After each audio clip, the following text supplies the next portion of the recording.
संजना के पापा पिछले कई हफ्तों से बिस्तर पर पड़े थे। डॉक्टर ने भी हाथ खड़े कर दिए थे। ये बीमारी किसी दवा से नहीं बल्कि किसी अदृश्य बोझ से जुड़ी हुई थी और संजना जानती थी ये सब उसी की गलती की वजह से हुआ था। पापा का हाथ पकड़ते हुए संजना बोली, पापा मैं कसम खाती हूँ मैं सब ठीक करूँगी, जो भी हो आपकी बेटी हार नहीं मानेगी। असल में कुछ महीने पहले संजना पहली बार गलती से भूत बाजार पहुंच गई थी। वहां उसने लालच में एक सौदा किया था और उसी दिन से उसके पापा धीरे धीरे मौत के करीब पहुंच गए थे। राघव, विक्रम, मुझे तुम्हारी मदद चाहिए। मैंने गलती की है और अब पापा उसकी सजा भुगत रहे हैं। मुझे सब ठीक करना है। ये तो रोमांचक होगा। हम उस भूत बाजार को देखेंगे और सच सामने लाएंगे। राघव, ये कोई रोमांच नहीं, मौत का खेल है। लेकिन अगर यही रास्ता है तो हमें सावधान रहना होगा। तीनों ने तय किया आज रात 11:30 बजे वो लोग फिर से उसी खंडर की तरफ जाएंगे जहां 12 बजे खुलता था भूत बाजार।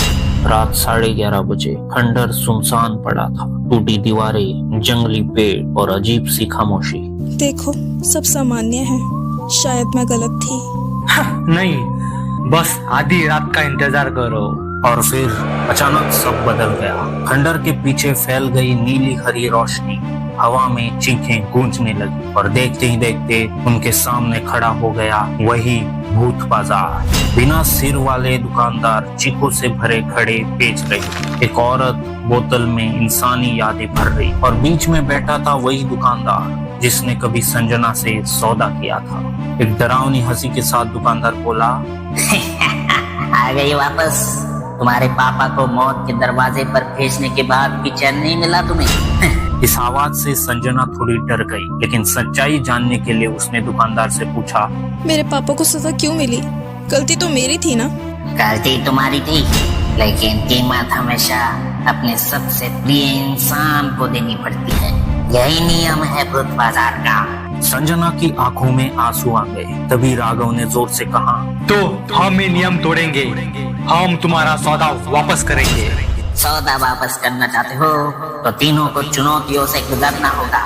हार गए तो तीनों की आत्माएं मेरी होंगी। बाजार अचानक 3 हिस्सों में बंट गया और हर दोस्त को अपनी अपनी चुनौती मिली। राघव एक अंधेरे हॉल में गया जहां सैकड़ों परछाइयां थी। असली परछाई पहचानना ही उसका काम था। अगर गलती हुई तो उसकी आत्मा हमेशा के लिए वही कैद हो जाए। संजना उसी आईने के सामने खड़ी हुई जिसने उसकी परछाई चुरा ली थी। आईना उसे धोखा देकर दिखा रहा था कि अगर वो पापा को बचाना चाहती है तो दोस्तों की कुर्बानी देनी होगी। विक्रम उसके सामने खड़ा था, उसका हमशक्ल, उसका गुस्सा। दोनों में खून खराबे वाली लड़ाई शुरू हो। तीनों ने जान पर खेलकर अपनी अपनी चुनौती पार की। राघव ने धैर्य से असली परछाई चुनी। संजना ने झूठे आईने को तोड़ते हुए बोला, मुझे सिर्फ अपने पापा चाहिए। और विक्रम ने अपने गुस्से को हराकर साबित किया कि वो उससे मजबूत है। तीनों सफल हुए तो बाजार कांपने लगा। दुकानदार ने गुस्से से दहाड़ा, तुमने सौदा तोड़ दिया है, लेकिन याद रखना भूत बाजार से कभी कोई खाली हाथ नहीं जाता।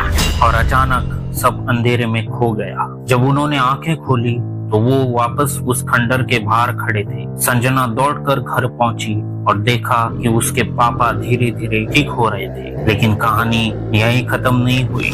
उस रात जब राघव अपने घर के कमरे में अकेला बैठा था, उसने देखा कि उसकी परछाई दीवार से अलग होकर खड़ी है। और फिर वो परछाई मुस्कुराते हुए बोली, अब मैं आजाद हूँ और तेरे साथ हमेशा रहूंगी। नहीं।